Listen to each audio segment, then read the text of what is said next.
Hello guys, तो video का title और थंबनेल देख आप लोग तो पता चल ही चुका है कि वीडियो का टॉपिक क्या होने वाला है। हाँ, मैं बहुत लेट वीडियो डाल रहा हूँ, मतलब कुछ तो ज़माने से मैं गायब भी हो गया था। उसका भी एक रीज़न है, क्योंकि मेरे पास ना 1 डेढ़ साल का बहुत सारा क्लिप मेरे पास स्टोर किया हुआ है, लेकिन मैं खुद नहीं चाह रहा था कि उस टाइप का वीडियो आप लोग फिर से वॉच करो, फिर से देखो, फिर से अंधेरे में रहो। ठीक है, मैं बिल्कुल नहीं चाह रहा था।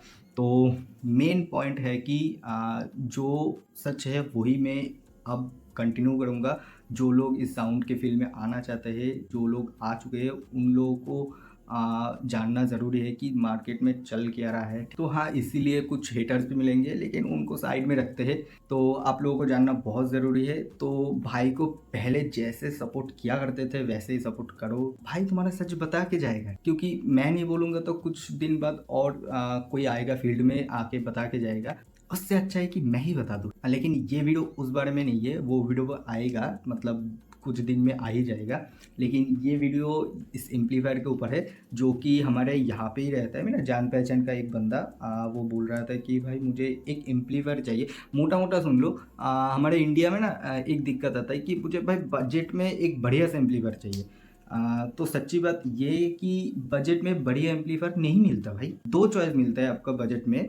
एक तो होता है आप क्वालिटी ले लो, दूसरा होता है आप लॉन्जिविटी ले लो। इन दोनों में से कोई आप एक ही ले सकते हो जो कि बजट में आ सकते हैं। अगर बजट में चाहते हो लॉन्जिविटी तो क्वालिटी नहीं मिलेगा, अगर क्वालिटी चाहते हो तो लॉन्जिविटी नहीं मिलेगा। ये सीधा सीधा बात है। लेकिन उन दोनों को मिला जुला के मैंने कुछ ट्राई किया बनाने का, जो कि बजट फ्रेंडली भी है और क्वालिटी भी मेंटेन होता है और लॉन्जिविटी भी है। क्योंकि इस एम्पलीफायर में हमने कोई एम्पियर का कमी नहीं छोड़ी, जो कि ट्रांसफार्मर है। वोल्टेज मैंने सफिशिएंट रखा, जो कि जिस हिसाब से नीड है बूट को उस हिसाब से रखा, तो कि 1-2 वोल्टेज ज़्यादा ही मैंने रखा। ठीक है, क्योंकि लॉसेज भी होता है। और दूसरी बात क्वालिटी आता है, आपका जो बेस ट्रेवल बोर्ड आप यूज़ करते हो उसमें से क्वालिटी एक नंबर आना चाहिए। और जो बीटी बोर्ड होता है, जो ब्लूटूथ होता है, तो वो भी मैंने अच्छा खासा मेंटेन किया, जो प्राइस के हिसाब से होना चाहिए बेस्ट। तो ये है सीधा सीधा मुद्दा। अभी चलते एम्पलीफायर के तरफ, क्या बोर्ड यूज़ किया क्या नहीं किया। ठीक है, फ्रंट बैक सब कुछ दिखाऊंगा और लास्ट में आप लोगों को तो पता ही है, टेस्टिंग आता ही है। चलो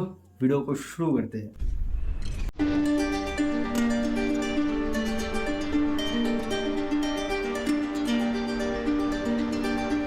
तो यहाँ पे एम्पलीफायर का फ्रंट लुक देखे तो यहाँ पे पहले आ जाता है आपका पावर ऑन ऑफ का स्विच, एक लाउडनेस का स्विच और एक एलईडी, जो कि पावर के एलईडी है।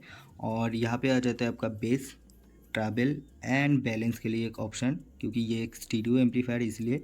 और यहाँ पे आ जाता है आपका मेन जो वॉल्यूम नॉब है वो नॉब। और यहाँ पे आ जाता है आपका सिलेक्टर स्विच, एफएम लाइन और डीवीडी के लिए। और यहाँ पे आ जाता है आपका ब्लूटूथ। यहाँ पे आपका यूएसबी टीएफटी कार्ड, मतलब डायरेक्ट आप एक मेमोरी कार्ड यहाँ पे लगा के चला सकते हो। और एक आ जाता है आपका AUX का लाइन। तो ये तो सबको पता ही है। अभी देख लेते हैं इसका बैक का लुक। तो यहाँ पे है आपका इनपुट और आउटपुट का सॉकेट। यहाँ पे 2 बैटरी है, लेकिन ये बैटरी पे चलता नहीं है, हाई वोल्टेज पे चलता है। ये सिर्फ यहाँ पे पॉइंट था मैंने दे दिया। और यहाँ पे आ जाता है आपका एक एग्जॉस्ट फैन जो DC 12 वोल्ट पे चलता है। यहाँ पे आ जाता है आपका स्पीकर आउटपुट लेफ्ट और राइट, फ्यूज़ और एक AC केबल, जो कि हमने दिया है थोड़ा सा मोटा केबल, क्योंकि यहाँ पे लोड ज़्यादा है इसीलिए। तो अभी देख लेते हैं कि एम्पलीफायर के अंदर क्या क्या सामान लगा हुआ है। पहले देख लेते हैं ये जो ट्रांसफार्मर है, इस बोर्ड के हिसाब से चाहिए आपको 45045 8 एम्पेयर का ट्रांसफार्मर। और यहाँ पे हमने लगाया 47047 आपका 10 एम्पेयर का ट्रांसफार्मर, ताकि बोर्ड को जब पंच की ज़रूरत हो तो यहाँ से कोई कमी ना आए। और यहाँ पे लगा हुआ है एक छोटा सा एसएमपीएस जो 12 वोल्ट का है, जो कि ये जो बेस ट्रैवल बोर्ड है इसको पावर सप्लाई देने और ये जो बीटी बोर्ड है इसको देने में।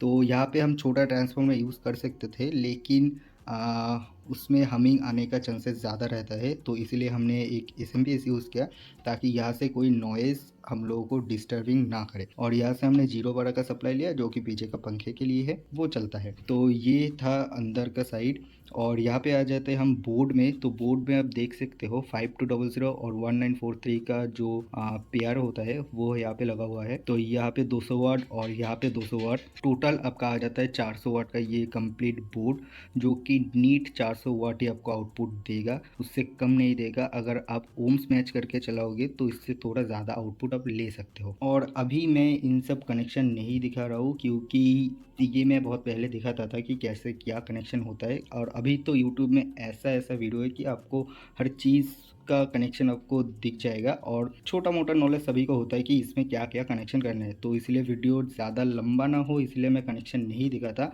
और ऊपर ऊपर से बता देता हूँ, ये आपका 3030 से 45045 मैक्सिमम ये पावर लेता है, उससे आप ज़्यादा नहीं दे सकते। अब 50050 से आप इसको नहीं चला सकते, ये बोर्ड जल जाएगा। और ये मैक्सिमम 8 एम्पियर लेता है, उससे ज़्यादा नहीं लेता है। तो आप जितनी भी कोशिश करो कि एम्पियर ज़्यादा दे दो, तो ये नहीं लेगा। हाँ, आप दे सकते हो एम्पियर ज़्यादा, वो आपके ऊपर है।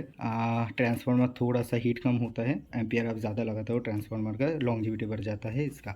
तो ये रहा फुल। और ये कितने एम्पियर का, ये 0 का, ये 2 एम्पियर का एसएमपीएस है। तो ये था पूरा अंदर का चीज़ का डिटेल्स। और अभी चलते हैं साउंड टेस्ट की तरफ और देख लेते हैं कि साउंड टेस्ट में मैं क्या यूज़ करने वाला हूँ। और अभी करते हैं साउंड टेस्ट। बहुत से कमेंट आ रहे थे कि भाई आप साउंड टेस्ट करते तो हो, लेकिन पेपर का जो कोन है वो अगर हिलता हुआ ना दिखे तो समझ में नहीं आता, क्योंकि ये जो जैसे रिकॉर्डिंग होता है, आप छोटा सा एक स्पीकर भी बजा दोगे तो उसमें से बेस निकल के आएगा। तो मुझे हम लोगों को दिखाओ कि पेपर कोन कैसा हिलता है, तो इसलिए मैंने लिया है, यहाँ पे मैंने लिया है निक प्रो ब्रांड का 10 इंच का सबवूफर। तो यहाँ पे लिखा हुआ है, मैं बाद में क्लोज में आप लोगों को दिखा दूंगा, तो मैं यहाँ पे बता देता हूँ। यहाँ पे लिखा हुआ है कि 400 वाट RMS पावर, और इसका मैक्स पावर है 1600 वाट।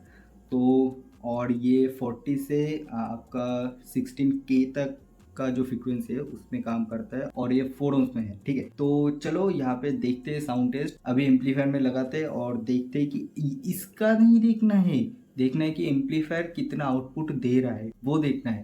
तो चलो, और अभी करते हैं एम्पलीफायर को ऑन।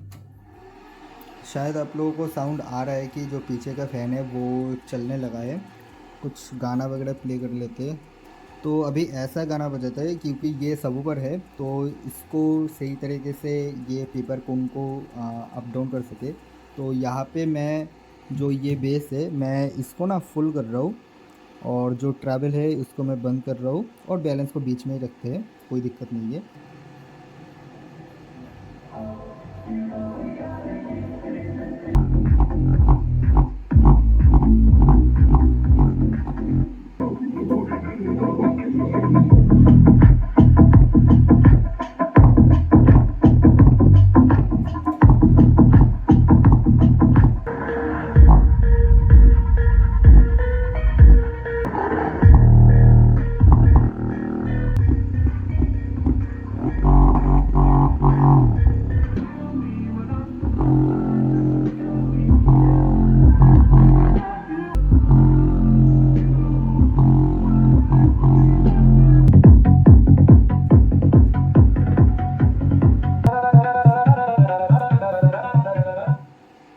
तो एम्पलीफायर कैसा रहा, इसमें क्या दिक्कत है, क्या नहीं है, क्या समझ में आया, क्या नहीं है, कुछ भी अगर हो तो कमेंट में बताना। और ऐसा हैंडमेड एम्पलीफायर अगर आपको चाहिए तो यहाँ पे मेरा कॉन्टैक्ट नंबर है, यहाँ पे मुझे कॉल या व्हाट्सएप कर सकते हो, मैं हमेशा रिप्लाई देता हूँ। हाँ, कॉल आप तभी करो जब आपकी ज़रूरत हो, मतलब उस हिसाब से, क्योंकि हमेशा मैं कॉल रिसीव नहीं कर पाता हूँ, इसलिए बोलता हूँ कि मुझे व्हाट्सएप करो, यही मेरा नंबर है।